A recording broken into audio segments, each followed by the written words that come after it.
Oi pessoal, sejam bem-vindos à sétima videoaula de Cálculo 3 e nessa videoaula nós vamos ver sobre campo conservativo. Então, primeiramente, o que é um campo conservativo? Um campo conservativo vai ser muito útil para a gente quando a gente for introduzir o conceito de trabalho, o trabalho lá da física. Porque lá na física nós temos um conceito de trabalho que ele se conserva, né? Então, por exemplo, se estamos numa montanha-russa, a gente está vindo dessa altura daqui, ó. Se a gente for descer, a gente vai acumular energia suficiente aqui embaixo para que a gente consiga subir até a mesma altura. Dando um resumo bem rápido, né? E por que isso acontece? Porque o trabalho, ele se conserva. Não importa o caminho que eu vou passar aqui. Se a montanha-russa fosse, então, dessa forma daqui, ó. Ela tivesse várias voltas aqui. Eu ainda ia conseguir acumular energia suficiente para chegar até na mesma altura, independente do caminho que ela passa. Assim que é o campo conservativo também aqui em cálculo. Então, o campo conservativo, que é a principal propriedade dele? Não importa o caminho que eu vou passar, só importa o ponto que eu parti e o ponto que eu cheguei. Só esses dois pontos que me importam. E depois a gente vai ver o que a gente pode fazer com essa informação, de que só importa o ponto inicial e o ponto final. O caminho não interessa. Mas antes disso, como que a gente faz para a gente chegar no campo vetorial conservativo, né?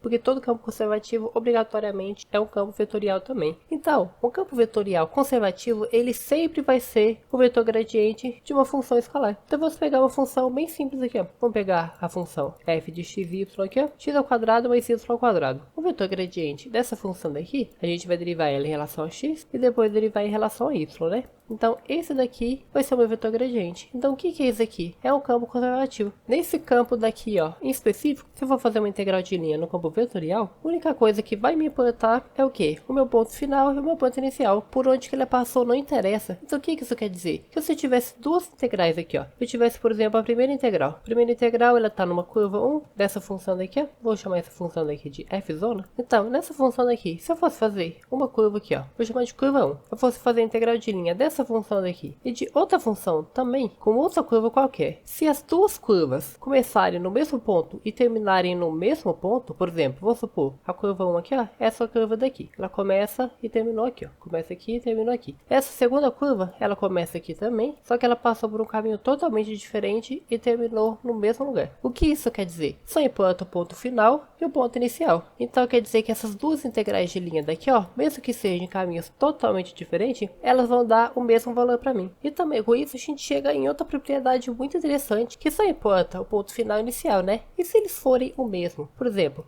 eu tenho uma integral de linha aqui, ó, e uma curva qualquer. Não importa que curva que é. Eu só sei o que? Ela começa num ponto e termina no mesmo ponto que ela começou. Aí, ó, ela começa e termina no mesmo ponto. Ela passa por qualquer lugar, não importa onde que ela passou, só que ela começa e termina no mesmo ponto. Então, o que isso quer dizer? Que a integral dela vai ser zero, sempre. Se a função que está aqui dentro for escalar e isso daqui for uma curva fechada, a integral sempre vai ser zero, porque termina e começa no mesmo ponto, né? Então é como se ela nem tivesse andado, nada tivesse acontecido, já que o caminho não importa, né? Então essa integral daqui é zero. E a gente pode usar isso como uma representação, que é o quê? Pra gente falar que essa curva daqui é fechada, a gente pode só colocar um círculo aqui, ó. Se a gente colocar um círculo aqui, a gente automaticamente fala que essa curva daqui é uma curva fechada, que ela começa e termina no mesmo lugar. E como que a gente vai fazer para calcular ela? Normalmente, que nem a gente calcula qualquer integral de linha no campo vetorial. Já que isso aqui é uma função vetorial, né? Eu vou fazer literalmente a mesma coisa. Só que ela tem um negócio de especial a mais, uma nova forma para calcular ela. Porque é o que? Só importa o ponto final e inicial. Então eu posso fazer um truque que seria final menos inicial. E o que seria esse truque? É outra propriedade dela que fala o quê? Uma integral de linha do campo vetorial, mas a função que está aqui é um campo conservativo? Isso quer dizer o quê? Eu posso calcular essa integral daqui de outra forma. Seria a minha função no ponto final da minha curva. Então eu vou colocar aqui, ó. Essa aqui é a minha curva, né? O ponto final dela, que seria o ponto B, né? Menos a minha função no ponto inicial dela, que seria o ponto A. Só que essa função daqui, ó, cuidado que essa função não é a mesma dessa função daqui. Que função que é essa aqui? A minha função potencial. O que é a minha função potencial? É a minha função que originou o vetor gradiente. Então, se eu tenho essa função daqui, essa daqui é o meu campo conservativo. Qual que é a função potencial dela? Essa função daqui. Porque é graças a essa função que a gente transformou ela em vetor gradiente, né? Que a gente chegou nessa função daqui. Então essa função daqui de baixo se originou da primeira. Então essa daqui de cima, que é a função escalar, né? Ela que é a função potencial. Então com isso, vamos tentar calcular dessa nova forma daqui, a integral de linha dessa função daqui. Então vamos usar essa função daqui como base e a curva vai ser um semicírculo a partir dessa igualdade daqui, ó. Então, se é um semicírculo, a gente vai considerar só metade, né? Que ele vai começar de um lado e vai terminar do outro. Não importa se é para cima ou para baixo, porque como a gente viu, o caminho aqui não importa, né? Ele só importa o ponto final e o ponto inicial. Então, qual que vai ser a primeira coisa que a gente vai fazer? Primeira coisa de tudo, se a gente quer calcular a partir dessa forma daqui, a gente tem que achar a função potencial dela. Então, o que é isso? Achar a função escalar que originou essa daqui. Então, esse aqui é o vetor gradiente de alguma função. A gente tem que tentar achar essa função. Só que para a gente achar o vetor gradiente, a gente pega e deriva, né? Então, para a gente achar a função original, a gente tem que integrar. Então, vamos integrar cada uma dessas partes aqui. Porque o que acontece? No vetor gradiente, a gente tem a derivada em relação a x, na primeira coordenada, e a derivada em relação a y, na segunda coordenada. Então, quer dizer que isso aqui foi derivado em relação a x, e isso aqui foi derivado em relação a y. Então, para a gente voltar ao normal, eu tenho que fazer o processo oposto. Eu vou integrar isso aqui em relação a x, então eu vou até escrever aqui em cima. Eu vou integrar o menos y em relação a x e vou integrar o x em relação a y. Então vai ficar dessas duas formas aqui. Então agora vamos calcular essas duas integrais aqui e ver no que vai dar. Então calculando a primeira, eu estou integrando em relação a x. Então quer dizer que tudo que não é x eu vou considerar constante. Então isso aqui é uma constante, né? Derivada de uma constante, eu só vou multiplicar o x. Vai ficar menos yx. E essa aqui é a mesma coisa. Tudo que não é y, já que eu estou integrando em relação a y, né? Vai virar uma constante. E como só tem x aqui, vou fazer a mesma coisa. É só multiplicar o y aqui embaixo. Então o que isso quer dizer? Que a integral disso aqui é isso aqui, a integral desse de baixo é esse aqui. Só que lembra que a gente tem que somar a constante? Só que agora para somar a constante vai ficar um pouquinho diferente, porque eu não posso só fazer mais constante. Eu vou fazer mais uma função de y, nesse caso aqui, ó. Vou até colocar mais uma função chamada h de y. Mas por que isso? Porque olha aqui, pensa comigo. Se a função fosse isso daqui, ó, menos xy mais y ao cubo. Se eu fosse fazer uma derivada parcial disso aqui em relação a x, isso aqui tudo ia virar zero. Eu só ia tirar esse x aqui, né? Ia ficar menos y. Ia ficar a mesma coisa que a gente encontrou aqui. Só que olha aqui, não é uma constante que eu tenho aqui. Eu tenho uma função de y. Uma função que só tem y. Mas como a gente está derivando em relação a x, isso aqui tudo vai passar a ser visto como se fosse uma constante, né? Então, ao invés da gente somar uma constante, a gente vai somar uma função que só tem y. Pode ser que essa função não seja nada, só que só, por via das dúvidas, a gente coloca isso. Da mesma forma, aqui eu vou colocar uma função, que eu vou chamar de g, que só tem x. Porque na hora que eu for fazer uma derivada parcial em relação a y, tudo que só tiver x vai virar uma constante. Então a minha função escalar, a minha função potencial, ela vai ter que ter isso e isso daqui, obrigatoriamente. Só que é impossível ter nessas condições aqui, né? Porque olha aqui. Aqui eu tenho que ter menos xy mais uma função que só tem y ou não. Isso daqui não é obrigatório. Não é obrigatório que tenha isso daqui. Eu tenho que ter xy mais uma função ou não em relação a x. Só que é impossível ter essas coisas nessas condições aqui, né? Se é impossível, a gente não vai conseguir encontrar uma função escalar que se eu derivar, eu vou chegar nisso aqui. Então isso aqui não é um campo conservativo. Mas o que seria então um campo conservativo? Vamos dar um exemplo de um campo que seria conservativo. 3x ao quadrado e 3y ao quadrado. Essa função daqui, vamos verificar então se ela é ou não um campo conservativo. Então a gente vai fazer a mesma coisa. A gente vai pegar esse primeiro e integrar em relação a x e pegar esse segundo e integrar em relação a y. Então como é que vai ficar? A integral do primeiro em relação a x, a integral do segundo em relação a y. Esse primeiro daqui, a gente vai aumentar 1 na potência, que vai ficar 3, e dividir por 3, o que vai dar só x ao cubo. Esse aqui é a mesma coisa, né? Só que y ao cubo. Só que esse aqui, a mesma coisa, né? Se a gente está integrando em relação a x, pode ser que existir em algum momento uma função, uma parte da função, né, que só tinha y. Então por isso, ao invés de somar uma constante, eu vou somar uma função de y. Aqui é a mesma coisa, eu vou somar uma função que só tem x, já que eu estou integrando em relação a y. Só que olha aqui que interessante então. A minha função potencial tem que ter isso aqui, e pode ser que ela tenha uma parte de y e uma parte de x. Então vamos organizar isso aqui de uma forma melhor aqui, ó. Ela tem que ter isso aqui, ó, x ao quadrado mais. Ela vai ter que ter uma parte que só tem x e y ao cubo. Então aqui, ó, isso e isso é obrigatório que ela tenha. Só que olha aqui, você tá vendo que encaixa certinho para ter essas duas coisas na minha função? Porque olha aqui, ela precisa que tenha x ao cubo e y ao cubo. E pode ser que ela tenha nessa parte de cima daqui uma coisa em relação a y e uma coisa em relação a x. Se a gente for juntar tudo, a gente percebe que o quê? Esse x ao cubo, essa parte de x aqui que a gente tá falando, e esse y ao cubo, essa parte de y daqui que a gente tá falando. Então qual que é a minha função potencial? X ao cubo mais y ao cubo. Essa aqui é a minha função potencial. Tanto que se eu derivar isso aqui em relação a x, fazer uma derivada parcial, né? Eu vou chegar nisso aqui. Se eu for fazer um derivado parcial em relação a y, eu vou também chegar nisso daqui, ó.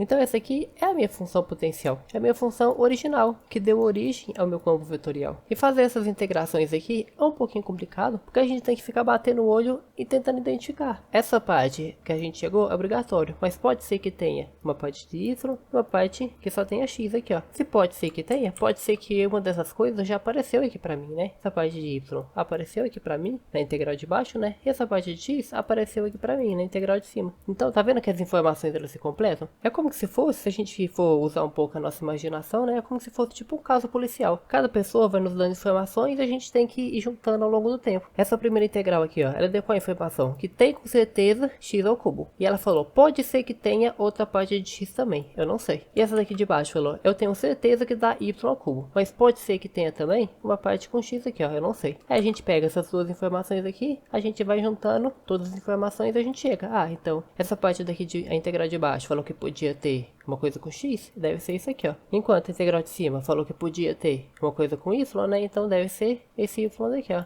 E com isso a gente junta a informação, que a nossa função inteira é isso daqui. Então agora eu descobri qual que é a minha função potencial. É isso daqui, ó. Eu posso até escrever aqui embaixo, ó. Vou escrever aqui embaixo então, ó. Se essa daqui é a minha função vetorial conservativa, né? A minha função potencial vai ser qual? Vai ser x ao cubo mais y ao cubo. Agora, o que eu poderia fazer? Eu posso calcular essa integral daqui, ó, de duas formas. Porque qual que é o meu objetivo? A partir desse campo daqui, ó, e nesse caminho daqui, ó, que ele tá fazendo um semicírculo aqui, eu posso calcular da forma que eu já tinha visto na videoaula passada lá, que nem eu calculo qualquer integral de linha no campo vetorial, só que eu posso usar o conhecimento disso aqui, ó, porque agora que eu sei que isso aqui é um campo conservativo, eu posso usar essa fórmula daqui, que é muito mais fácil. É muito mais fácil do que eu parametrizar essa curva daqui, tirar a derivada dela, fazer a integral tudo certinho. É muito mais fácil eu usar isso aqui, ó, porque eu já sei que o quê? Como isso aqui é um campo conservativo, não importa o caminho que ele vai estar passando, só importa o ponto final e o ponto inicial. Então qual que vai ser a primeira coisa que eu vou fazer? Vamos parametrizar essa curva daqui. A gente vai parametrizar da mesma forma que a gente já tinha visto nas videoaulas passadas. O x vai virar cosseno de t e o y vai virar seno de t. Isso usando a trigonometria, né? Também talvez um pouquinho de conhecimento de coordenadas polares. E quem que é o meu t? O meu t vai ser o ângulo que vai estar variando do 0 até o 180, né? Então, o t ele vai do 0 até 180 graus, que é π. Agora que eu já parametrizei minha curva, eu vou fazer o quê? Calcular isso aqui. Então, eu vou fazer o quê?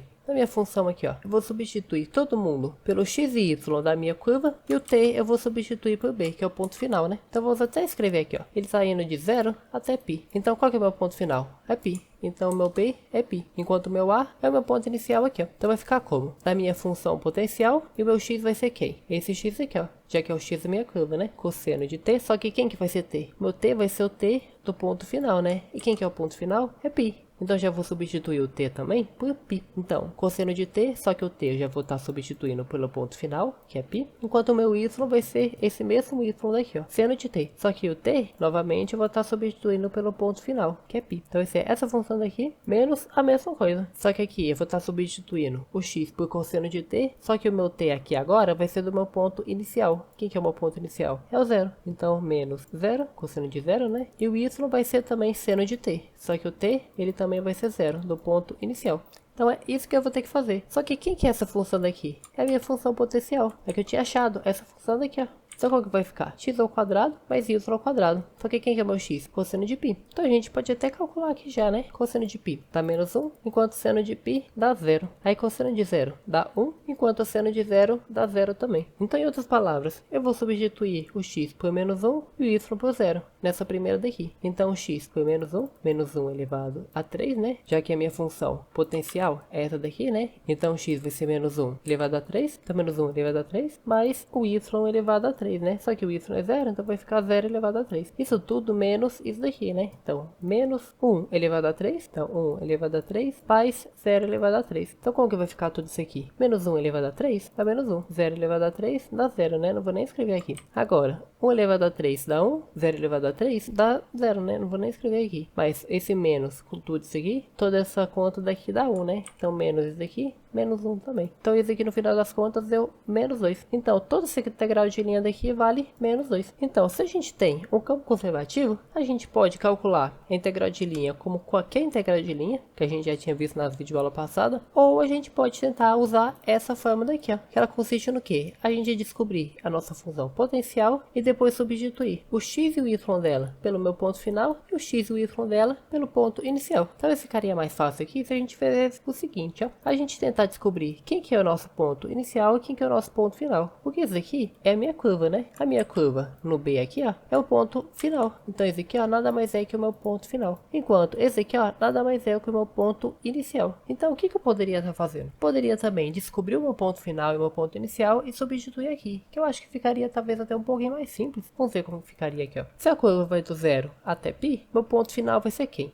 Se a minha curva é essa daqui, ó, o x é cosseno de t e o y é seno de t, ela ficaria bem assim, né? Cosseno de t e seno de t, ela ficaria dessa forma daqui a minha curva. Então, quem que seria o meu ponto inicial e o meu ponto final? A gente poderia calcular ali antes, para depois a gente só colocar aqui mais fácil. Ficaria como então, ó? Meu ponto final seria qual? O b aqui, ó, ele equivale ao t final, né? O meu t final é π. Então eu vou colocar aqui, ó, meu gama de π. Então ficaria como? Cosseno de π e seno de π. O que a gente já tinha feito lá embaixo, né? Só que cosseno de π nada mais é que menos 1, enquanto meu seno de π nada mais é do 0. Então essas palavras, o meu ponto final eu só tenho que substituir por 0 e 1, nesse caso daqui. E o meu ponto inicial, qual que é? Meu ponto inicial, o t inicial aqui, é 0, né? Então eu vou substituir todos os t por 0. Então vai ficar como? Cosseno de 0 e seno de 0. Aí cosseno de 0 dá 1 e seno de 0 dá 0. Então isso aqui nada mais é do que 1 e 0. Então, quando eu for substituir aqui, ó, eu poderia estar escrevendo direto dessa forma daqui, ó. Eu já calculei o meu ponto final e o ponto inicial com antecedência, então só veja aqui, ó. Eu vou estar substituindo o x e o y por quem? Por esses daqui, ó.